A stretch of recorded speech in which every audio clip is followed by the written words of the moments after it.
రైతు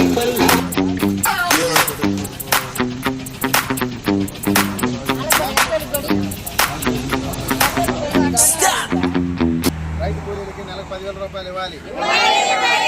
రైతులకు ఎకరానికి ₹1,00,00,000 ప్రణాళికగా ఇవ్వాలి. రైతు కూలీలకి నెలకు 10,000 రూపాయలు ఇవ్వాలి. రాజధాని రైతులు ఎకరానికి ₹1,00,00,000 ప్రణాళికగా ఇవ్వాలి. రైతు కూలీ ఎంతమంది ఉంటే అంతమందికి నెలకు 10,000 రూపాయలు ఇవ్వాలి. మిత్రులకి, ఆంధ్రప్రదేశ్ ప్రజలకి, రాజధాని రైతులకి, కూటమి ప్రభుత్వానికి ఇప్పుడు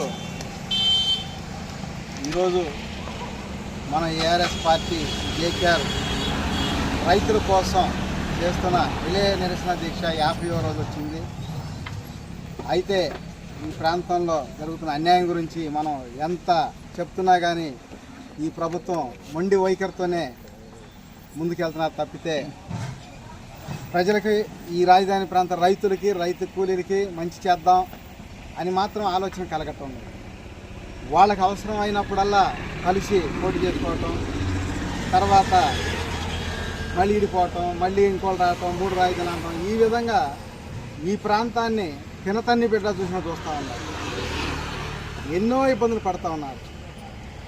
అయితే స్పష్టమైన హామీ ఇచ్చేవారికి సీఎం గారు, అలాగే ఈ ప్రాంతంలో జరుగుతున్న అన్యాయం గురించి మేము ఈ రిలే నిరసన దీక్ష ఎన్ని రోజులు చేయడానికైనా సిద్ధం.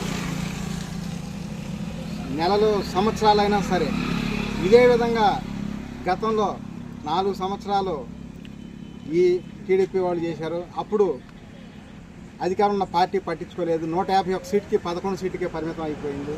అలాగే వీళ్ళు కూడా ఈ మొండి వైఖరితో ఇలాగే ఉండి పట్టించుకోకపోతే చివరికి ఈ కూటమి ప్రభుత్వం 3 కలిసి పోటీ చేసినాడు. చివరికి 4 సీట్లకే పరిమితం అయిపోయింది. ఎందుకంటే గతంలో కూడా చూస్తూ ఉన్నాం. ఇదే విధంగా ఏదైనా సమస్య మీద పోరాడినప్పుడు ప్రభుత్వం స్పందించి ఆ సమస్యకి పరిష్కారం చేయాల్సిన బాధ్యత ప్రభుత్వానికి. అట్లాగే మన ఆంధ్రప్రదేశ్లో అమెరికా స్థాయికి ఎదగవచ్చు. అలాంటి వనరులు ఉన్నాయి చేసుకుంటే. వీళ్ళ రాజకీయాల స్వార్థాల కోసం ఇవన్నీ ఏం చేయకుండా ప్లాట్లు పడేయటం, ప్రతిసారి కన్వర్షన్లు ఆపేయటం, ఎల్పీ నెంబర్లు ఆపేయటం, వాళ్ళు ఇష్టానుసారంగా చేస్తారు. విదేశీ వస్తువులు నిషేధం అంటారు. 10,000 రూపాయల వస్తువు 2,000కి ఇస్తానో వద్దంట. కానీ ఇక్కడ భూములు మాత్రం ఈ దేశాలలో కట్టడం. రైతుల దగ్గర మాత్రం ఊరకు తీసుకోవాలి. రైతులకు డబ్బులు ఇవ్వకూడదు, ఫ్లాట్లు ఇవ్వకూడదు. మొన్న ఒక ఆయన అంటా ఉన్నాడు, ఫ్లాట్ ఇస్తే సాల్దా అని. లేకపోతే 4% అంటే ఇచ్చిన తర్వాత ఇంక ఫ్లాట్ ఎందుకు ఇస్తారు? 4% అంటే రోడ్లకో రైళ్ళకో అయితే 4% ఇవ్వమంటారు. అంటే 10 లక్షలు ఉంటే 40 లక్షలు. ఊళ్ళు మండలాలు జిల్లాలు కావాలంటే ఏ విధంగా ఇస్తారు? రైతులు ఏమైపోవాలి?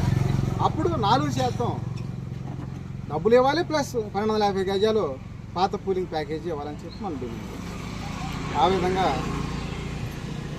ఎందుకంటే సీఎం గారు ప్రపంచ మేధావిని చెప్పుకుంటారు.